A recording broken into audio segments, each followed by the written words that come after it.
Good morning.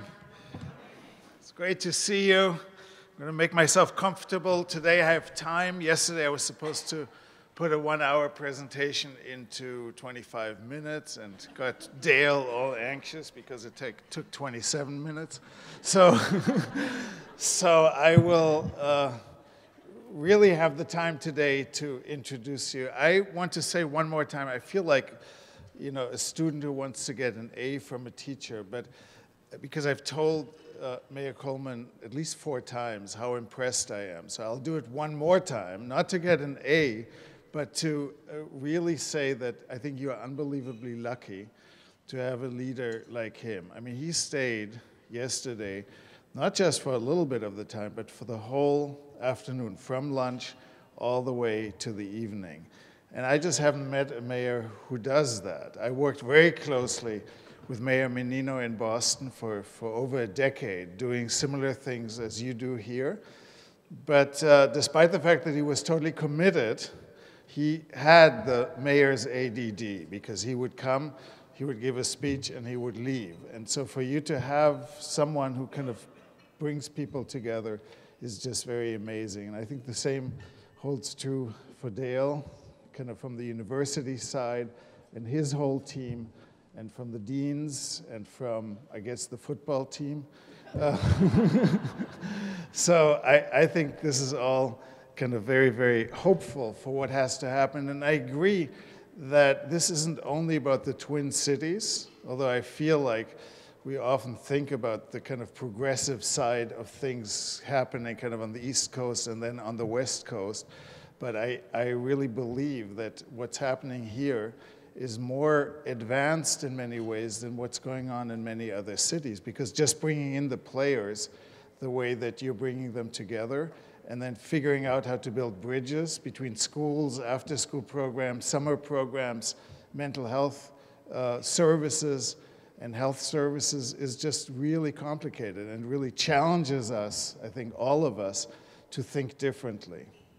I'm not from Apple, but to think in a certain way as someone who doesn't just think about the branding and their organization, but thinks about the whole, and noticing that when we think about the whole, each organization really benefits as well individually. So that's kind of what the topic is for today. I want to start with something I'm not going to talk about right now, but I just read something to you, and then later on get to the issues that I want to get to.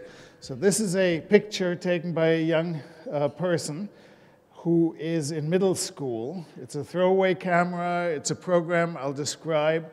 And this is what she says about this picture. And I think this is a good start.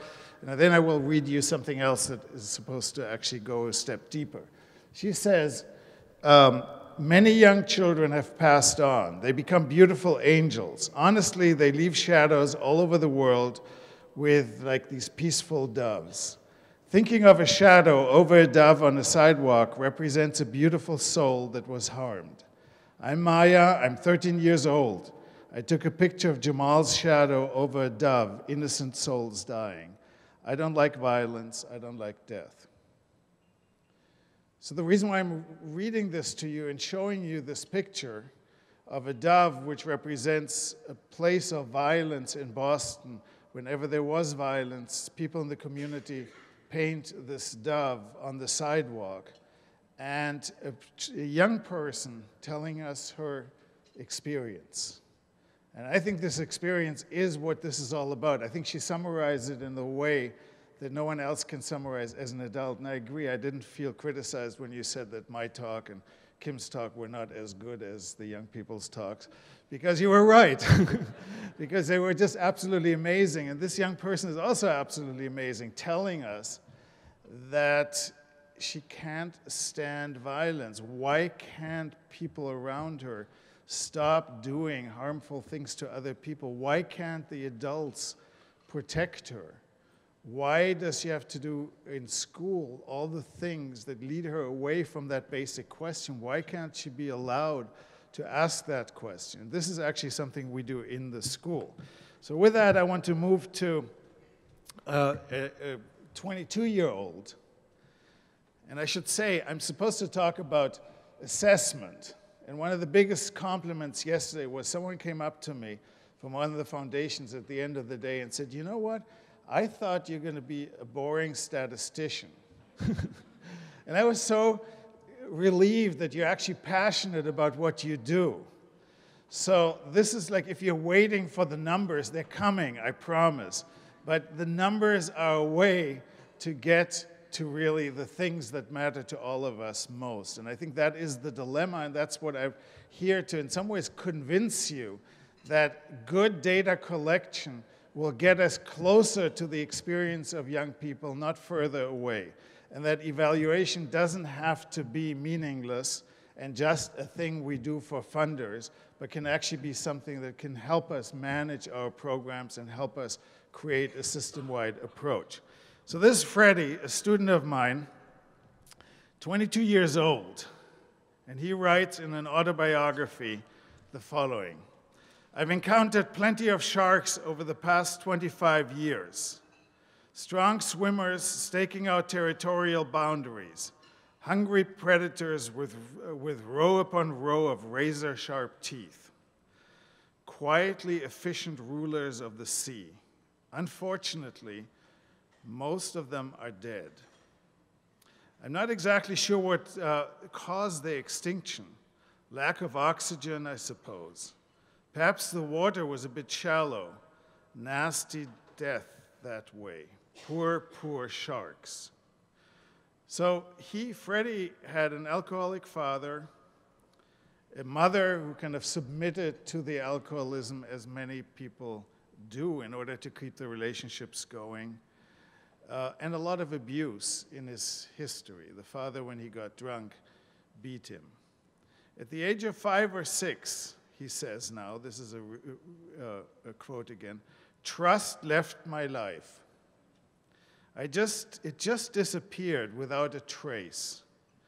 I promised myself that no one would ever have the opportunity to let me down like that again.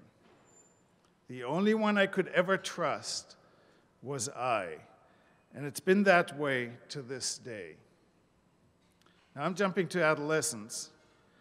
Adolescence was lonely. The only friends I had were my drunken buddies who were trying to escape their own unhappy lives.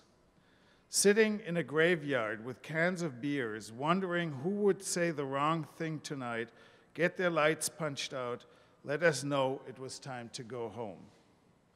My chance for a permanent escape came 2 years later, and I didn't hesitate. 18 years old and off to join the Navy. At that point, I'd probably have joined the circus if it ever came to town.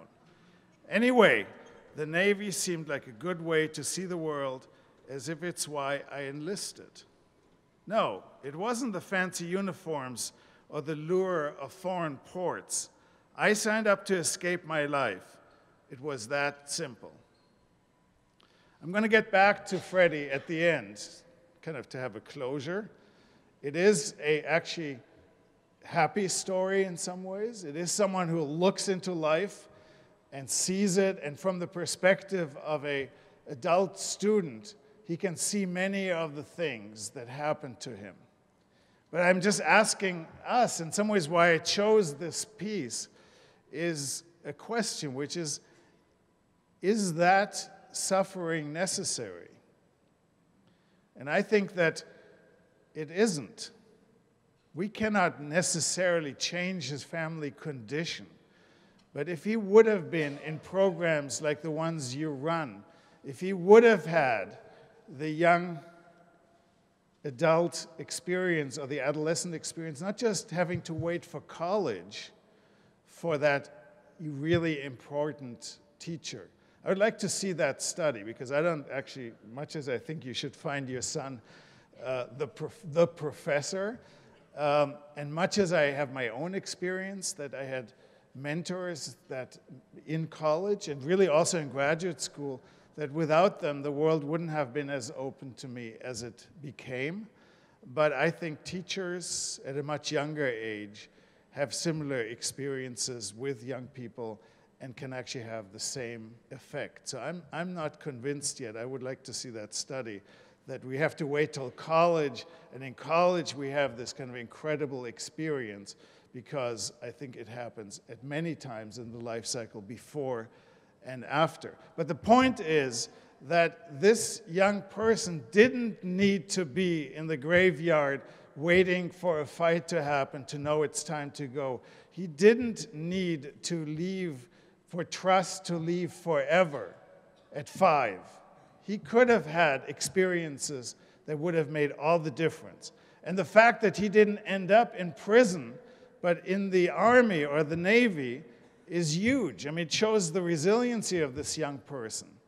But right now, it's luck.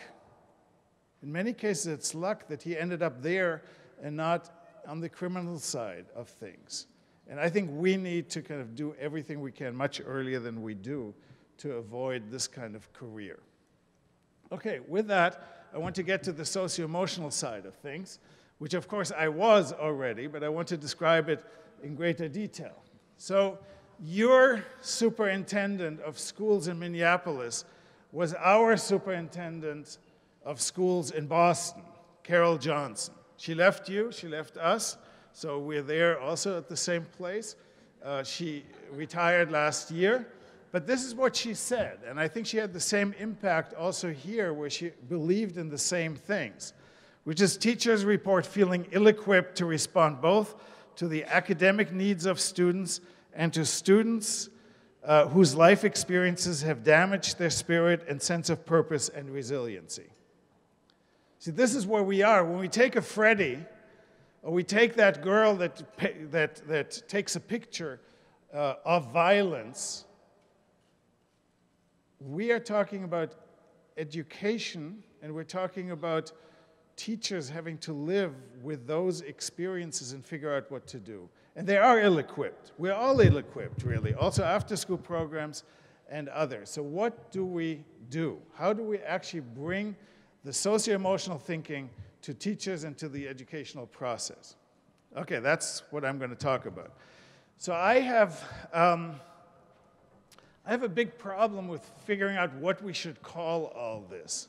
I think you have decided here to call it socio-emotional learning, which I think is a great term, and there's a lot of work that has gone into it through CASEL and other organizations, but especially CASEL.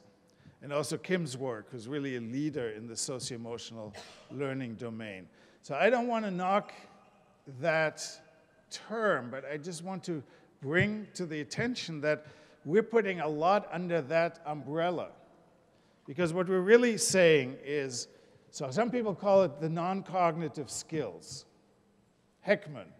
And even though he has a Nobel Prize, he might still be wrong, because I don't think we're talking about non-cognitive skills. Because many of the skills we're talking about, like persistence, critical thinking, are cognitive. Okay, so that's one, but we're definitely talking about styles of learning. We're talking about youth development as it pertains to learning. That's one domain. The second domain is 21st century skills. So teamwork, self-awareness, all those things that people need in order to be successful. So that's another component of socio-emotional learning. And the third one is resiliency.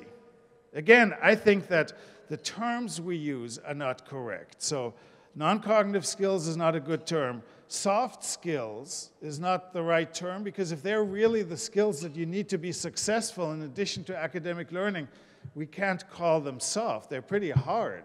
And they translate into pretty hard facts like making money and having jobs. And the last one, mental health, is also, I mean, it's a nice term in general if it would be used correctly, but really what people mean when they say mental health, they mean mental illness.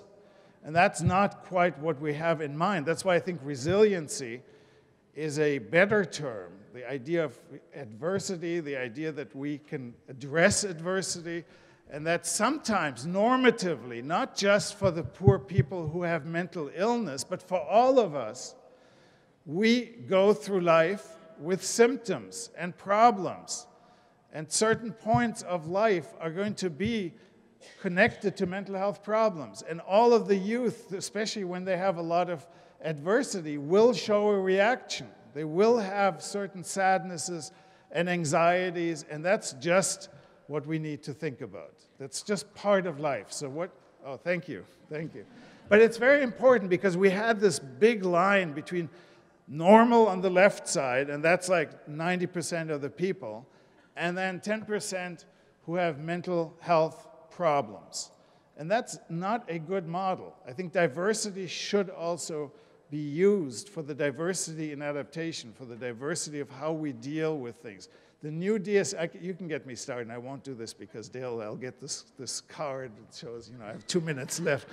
Oh, it's okay, so it's you now. Okay. But the new Diagnostic and Statistical Manual takes this one step beyond absurdity. So, just an example. If you lose a loved one, you're given a few weeks of mourning, and after that, you have a depression.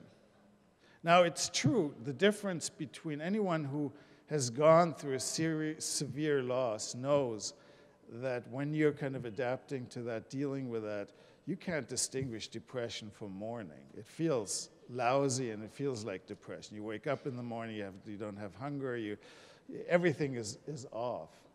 But to say that you have a few weeks and it's not a disorder, and then after that it's a disorder, when we know that different cultures deal with loss in many different ways, just doesn't make sense. I think we can't just pathologize. That's one of the beauties of the socioemotional, the socioemotional perspective, because it's socioemotional for everyone, not just for the people who have problems. Okay, with that, I just want to stay with the mental health side of things for a moment, because we don't want to just make socioemotional development a new term for mental illness. It's very important for us not to do that. But it is also important to recognize that in your programs and in your classrooms, you have 2 young people who have been victimized sexually, typically, statistically. It's like the 1.2 family. It's not like we're not, cutting up kids, but the same is true with, you have probably 3 kids who, while they're with you, are suffering from some form of maltreatment that you know or don't know about. And 1 to 4 children have been exposed to violence, including indirect exposure to victimization, family violence, community violence. I mean, those are huge numbers, and we can actually decide not to deal with them, but it's not really possible. In some form or another, through behavior problems, to depression, through ADD, through many different symptoms, you will get to be confronted with some of this. So we better figure out ways to do it, and we don't have enough therapists and mental health professionals to deal with these numbers. So we have to figure out, whether you like it or not, the prevention aspect of out-of-school time is also a mental health prevention. It is really, even if you don't address it like this, it is that. So now I want to talk about the system. So if we don't have enough individual people to individualize personal issues, fortunately we have a system. But here's what the system looks like. And this is not my critique of the system. This is the Massachusetts Department of Education having actually mapped what is going on in surrounding a school or an after-school program. So a typical executive director of an after-school program, and definitely a principal, and also a superintendent of schools, will have to address these multiple domains, from health to smoking cessation, drug problems, child protective services, mental health services, after-school, pregnancy prevention, all different funding streams. And it's really, really fragmented. And there is no way this can ever be managed. And there's no way anyone, any principal, can do this. So when you in St. Paul and Minneapolis are saying we want to create a system, I mean, you have a huge job ahead of you, because we're really talking about the integration of these things into a rational way. So I will actually argue a few ways how one can defragment the system, and that's what I will show you. So this is like, forget that. That's just showing you that one can actually make some organization around it, but that's not so important. Okay, this is what I want to get to. So this is the public health pyramid that is now used widely in education and in health. So again, Massachusetts, I'm using Massachusetts as an example. 3 tiers. How many of you have seen and use or, know about this approach? Okay, well, it's interesting. I mean, it's a relatively small group of people. This is when the CDC kind of thinks about illnesses. That is how they think about it. By now, special education has embraced this in a broad, it's called response to intervention, very broadly. And we at PAIR have used this for over 20 years, trying to convince the school district to also embrace it. So what this is basically the big news here is that for the first time, academic achievement is put in the same triangle or pyramid as socio and emotional and behavioral development. And in fact, what Massachusetts calls it is not learning, but health, so socio-emotional health. I mean, that has huge implications because it now says that the schools are responsible not only for the academic learning, but for the socio-emotional well-being and thriving of young people. I'm not even sure whether people who created this were aware what they were getting into. And because it's really, when you take this on, you better know what you do. So they're trying to actually figure out how to train people, how to reorganize student support teams, how to create partnerships that make this happen. All right, the other kind of important thing here is at the bottom, tier 1, it is all about everyone. So what does your setting, your after-school setting, have to offer on the academic and socio-emotional side that is productive for everyone? Like school climate, after-school behavioral systems that work, etc. The second tier are people, kids who are subclinical. They don't yet fail in school. They don't yet have psychiatric problems or other health problems, but they're beginning to. So it's called subclinical.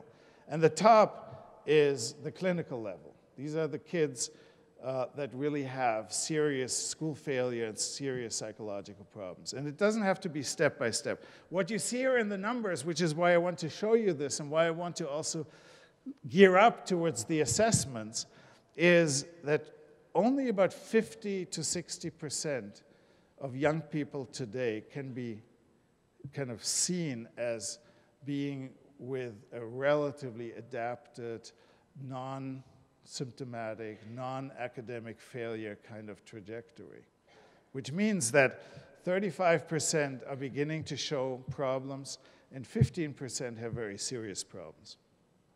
And I mean academic and psychosocial and socio-emotional. Those are huge numbers. So that really has big implications for all of our work. So in the lingo of what to do, it's promotion, prevention, and intervention. So we do, on the bottom of the pyramid, we promote. We really create environments that are sturdy. Could I have some water? Sorry. That are sturdy and that by themselves are going to be healthy. And then we get to the prevention side, we get to the intervention side.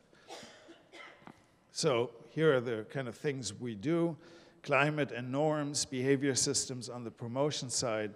On the prevention side, it's early detection of issues so that you don't wait till there are big problems, and group interventions, and then at the top, it's individual work and crisis intervention. Okay? Those are the 3 levels. So this is all to tell you that we got to have some way of providing services and understanding what we're doing, and this is one way of defragmenting. So Another way, or that connects to this, thank you very much, appreciate it. Another way to defragment is to use assessments. And this is where I want to, if you have these 3 tiers, how do you know who is on these 3 tiers? And how do you actually make sense of it? And how do you really get the data that you need? So this is where I want to kind of jump into the data side of things. We created 2 tools, which I will introduce to you as we go along. And here it's a little harder to be as passionate as I am with other things because we're getting kind of into the depth of some of the numbers. But there are 2 different instruments. One is called the Holistic Student Assessment that Kate mentioned earlier, which is a student support, a self-report. It's for grades 5 to 10. In the meantime, we've actually brought it down to 3rd grade, all the way down to 3rd grade to the 12th grade, but that's not quite as normed yet.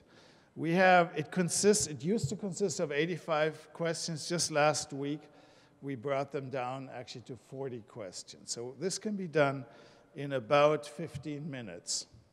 And it's done in whole groups, and hopefully on the computer if possible, but it can also be done on paper. And then we have a classroom assessment by teachers or by after-school providers. The beauty of this is that it can be done, it's shipped to us, we analyze it, computer guided, and within 24 hours the results can come back. The results can be analyzed on a student level, student by student level.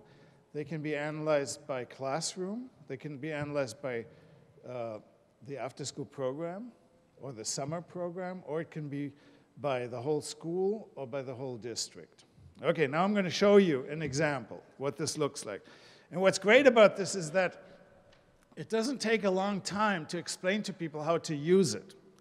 And there are lots of other issues we should talk about that are actually complicated. But what you should know before we even get into the actual case is a couple of things. First of all, anyone can opt out.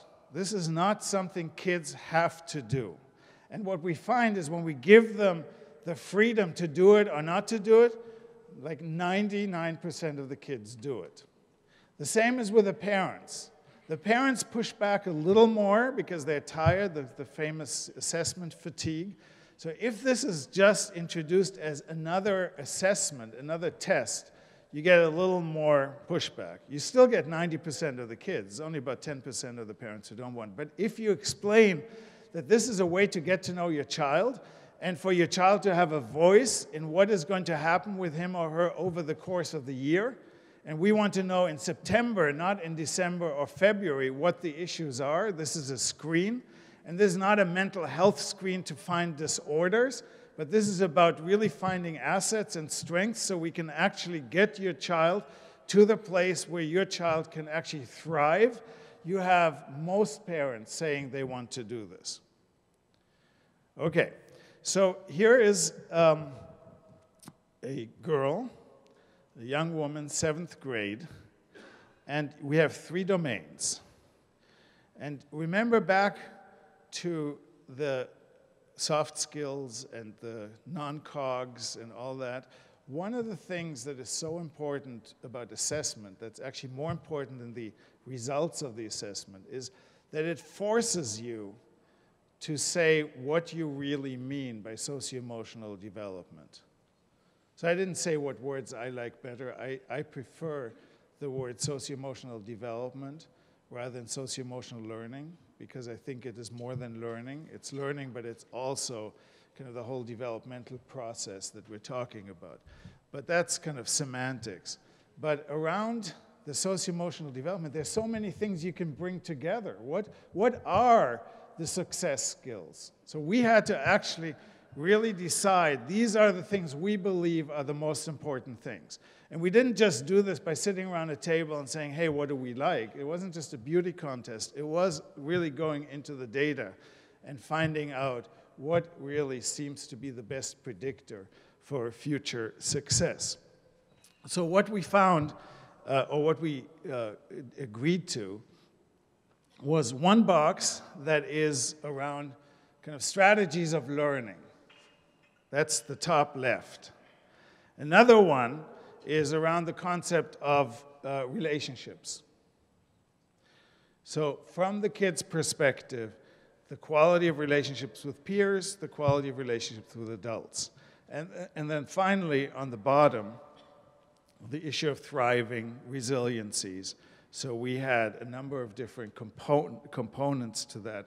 And I will describe to you a theory that led us up to this. So when we actually do this analysis, and that's why I'm saying I can teach you this within 15 minutes, and you could actually from then run with it, which is exactly what we do. We teach it, we train it, and then we coach around it, but it doesn't take a long time. What really is the hard part is not the delivery of this and the data analysis or interpreting. The issue is what do you actually do? And I hope we can have a time to talk about this. Like once you have this data, this information, what do you actually do in your programs or in the school? But this part is actually least complicated. And so what you see here is a line, and that's the Z line, that's the norm. By now we have 12 or 15,000 individual profiles, and we have standardized it, and so these are the norms we get. And so the orange, which is really red, it used to be red, but since we share the data with the youth, they have told us that red is not a good idea because red is very stark and bad and negative. So I don't know. So my team chose orange. I'm not quite sure whether that does the trick, but we at least try. And you see here that this young woman has struggles with critical thinking.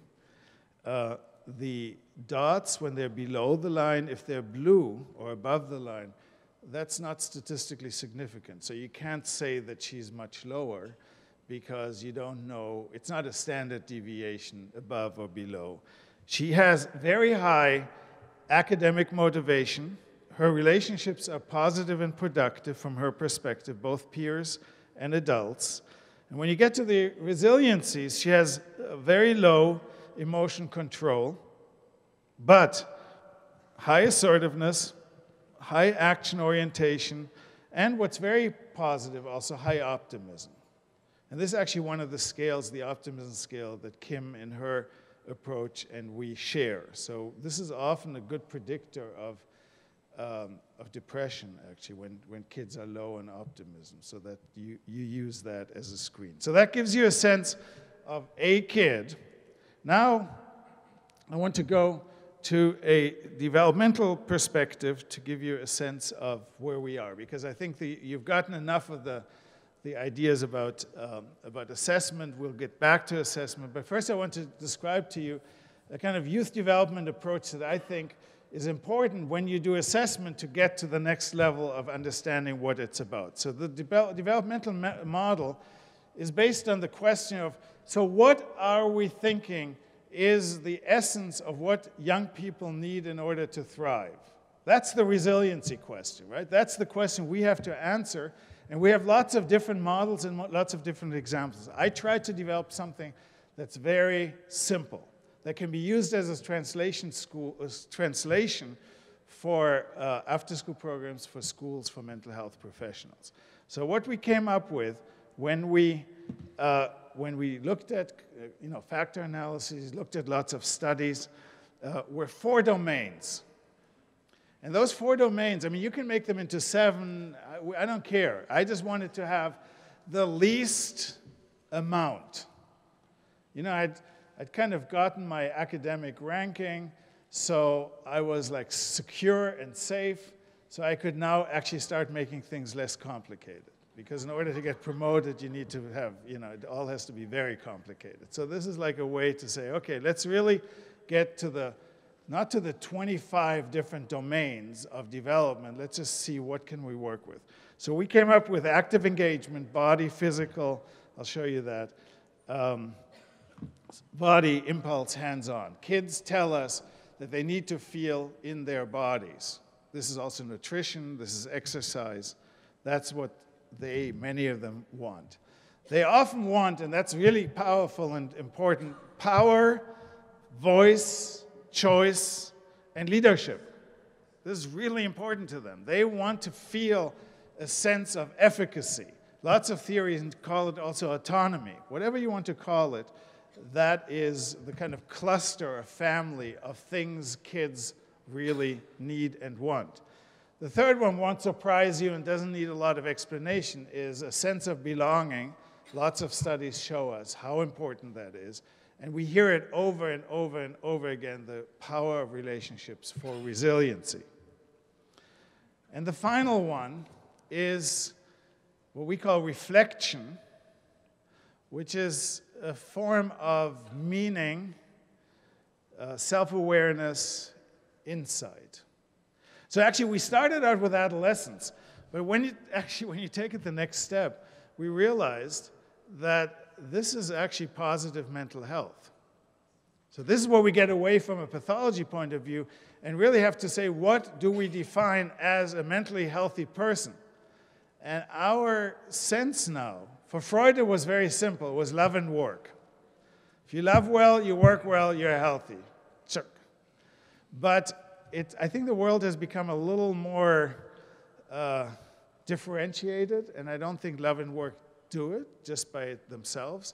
So the idea of having a healthy body, a healthy relationship to one's body, a sense of power. Now, I want to say for a moment, when I use it on myself, which is like one attempt to see whether a theory works, it actually is pretty interesting when you do it on, you should try it sometime, on a given day.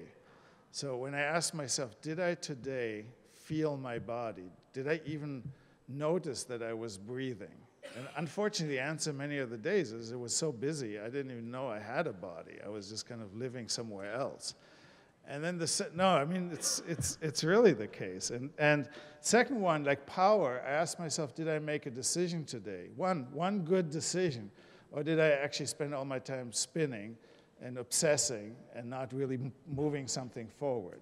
And the third one was like, was I my narcissistic self today, or did I actually spend a little bit of time thinking about kind of the needs and the wishes of other people and do what I can do, namely take perspective, but that I don't do when I'm stressed.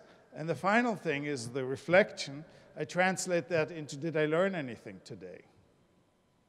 And you'll be amazed how many days you go home and say, I didn't really learn that much today. If you allow yourself that question. I did all these things for other people, and I did my yoga or whatever. I did some exercise and all that stuff.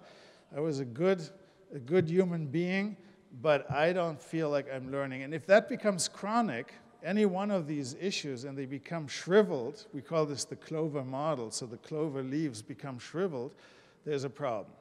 Okay, so that's kind of for adults. If it works for adults, and I think it does represent a certain element, you could enter into this spirituality, you can say creativity is another clover leaf, but we believe actually that, or have found when we also did some interviews and some studies, that actually spirituality kind of is along these lines. It's not just a separate thing. It doesn't have to be a separate thing.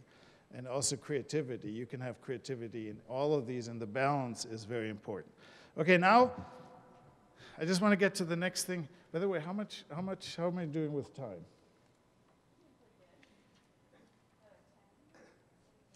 Okay. Good. So I can actually relax.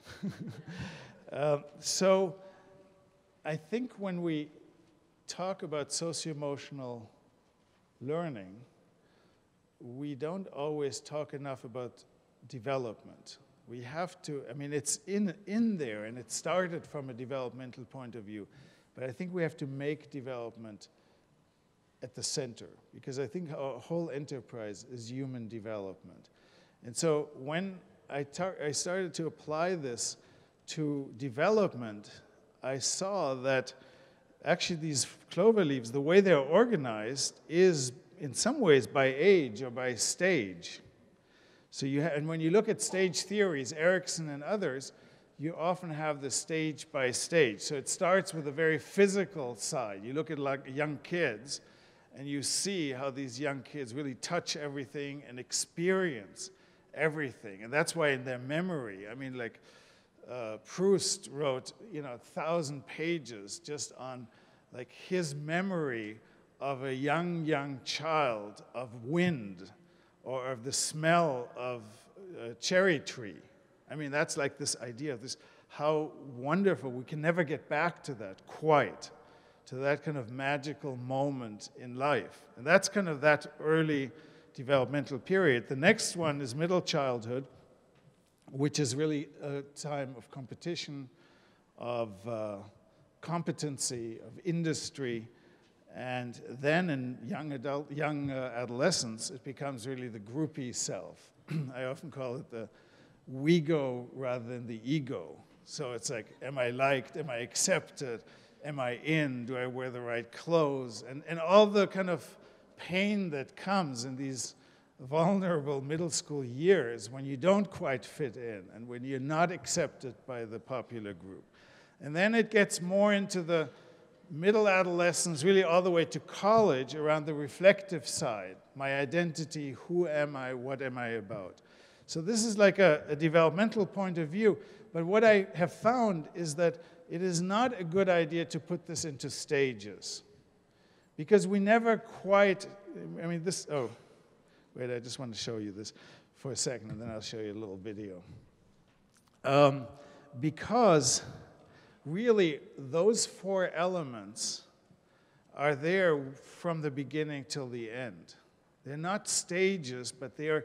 But what you see here is a way in which certain ages become a time of specialization, so that we really kind of have to. We're kind of invited by this kind of amazing developmental process to hone skills in a certain way at a certain time.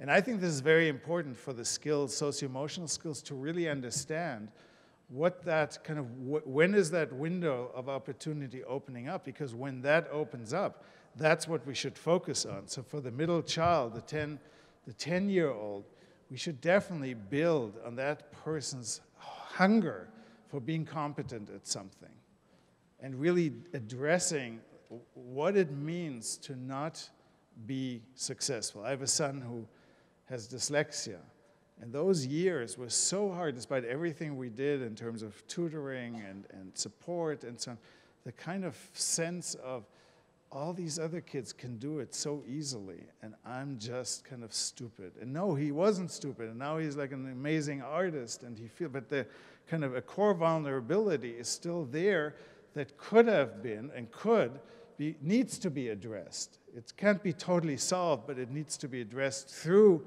other activities where the child can feel super competent. Okay, now I'm going to show you for a second a little video. Can you do that from the, oh good, thanks Liz.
Okay. So, I love to call this video, by the way, these are twins, and the parent, one of the parent is videotaping this. And I just always like to think about this, two guys at a bar. Talking about politics. So there is something about, you know, in terms of really showing you that these 4 dimensions really are there right in front of us, right? The communication, the connection, the belonging. These kids, independently of what they say, just love the communication. And they tell each other something. I wish I would know what it is exactly. Maybe you do. But one can only infer.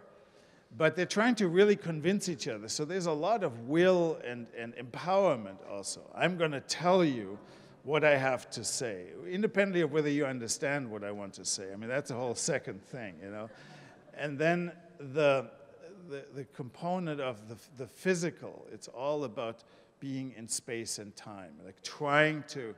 Now you can see why people use their hands a lot, especially I find this also when I go to a different country and I don't speak the language, I use my hands much more.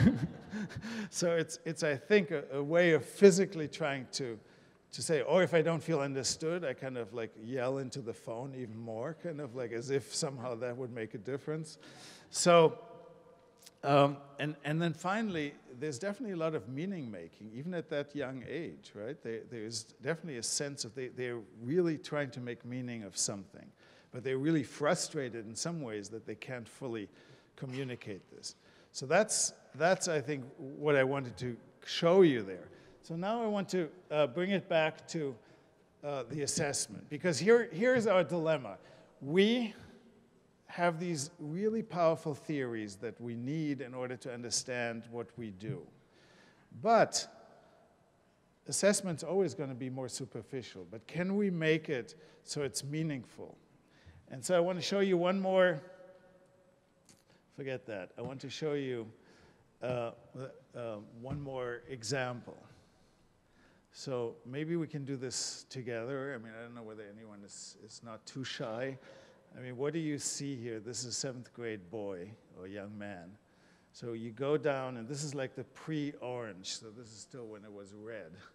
So what do you see if you go by the high or the low?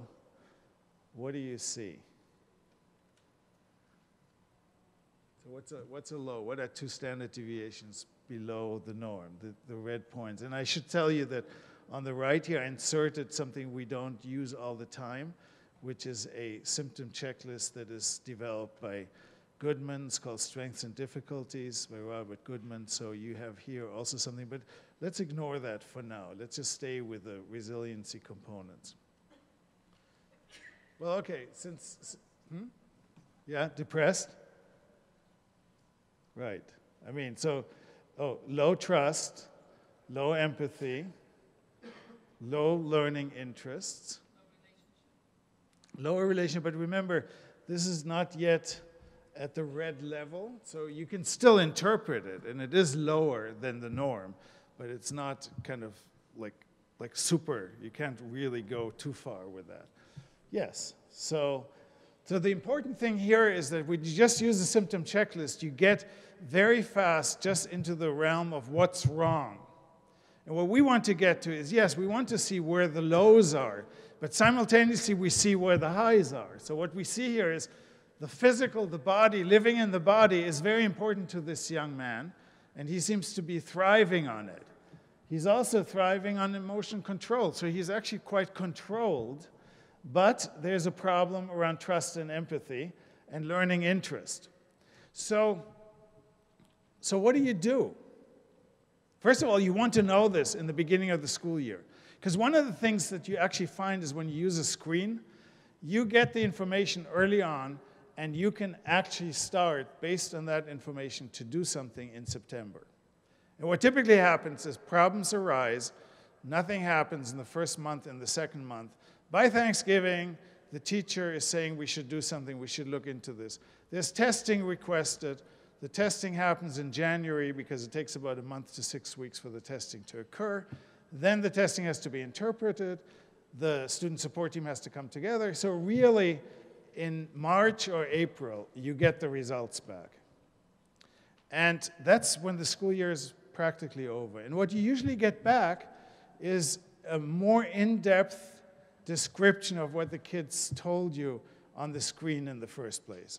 I have attention problems, I can't sit still, I have this issue and that issue, And if you would address it then and there, you would get half of the way where you need to be. And so this is where, this is one thing. But the other thing is, in a case like this, you want to build on the kid's physical strength and prowess. You want to really deal with, get him into an after-school program that is sports-based. And you want to be sure that he has competency experience. And you want to figure out, not just for him, but for the whole school, who are the kids who have empathy problems, and what can we do about them?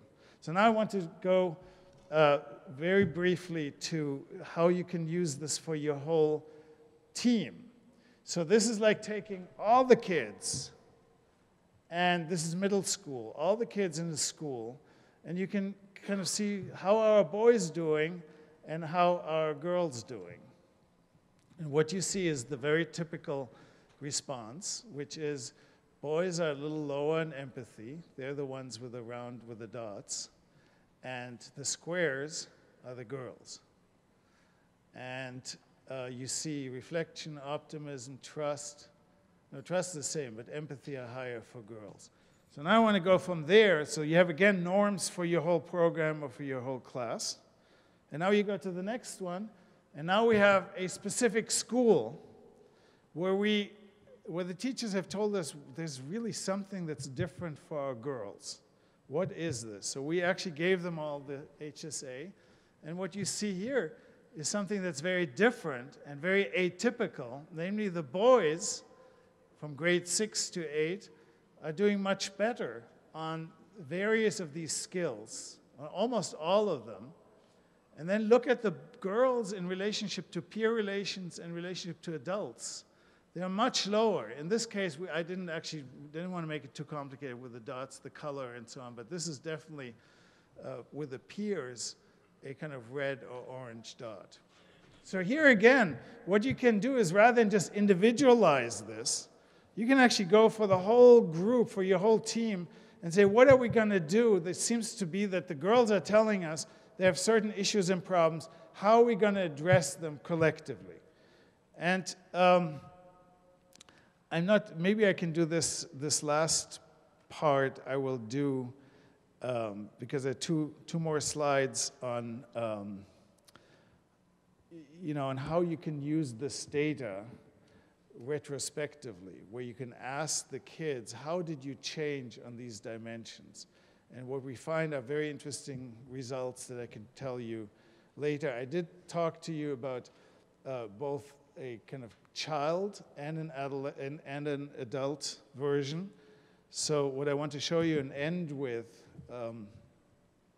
is the dashboard that comes from the rating of the adults of their group. So what we do there is that you can, like if you have a program, you can actually start rating from the adult side how your group is doing. So you don't just build on the kids' response.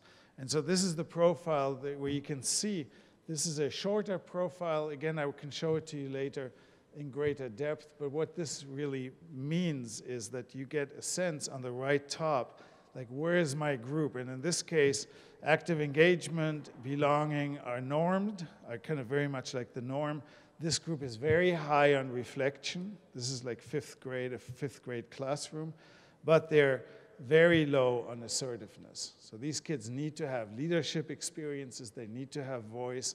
What can we do as a teacher? What can I do as a teacher or as an after-school provider to actually bring that up for my whole group? And then you have the pyramid again, and you kind of place in a certain way the kids at these different pyramid levels, so that not in order to pathologize them, but in order to figure out what services do I need to put in place for these children.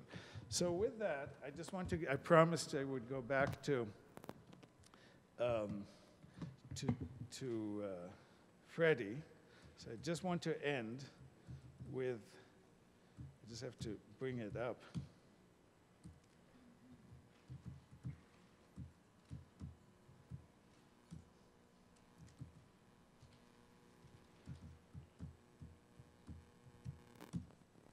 There it is. Okay. So,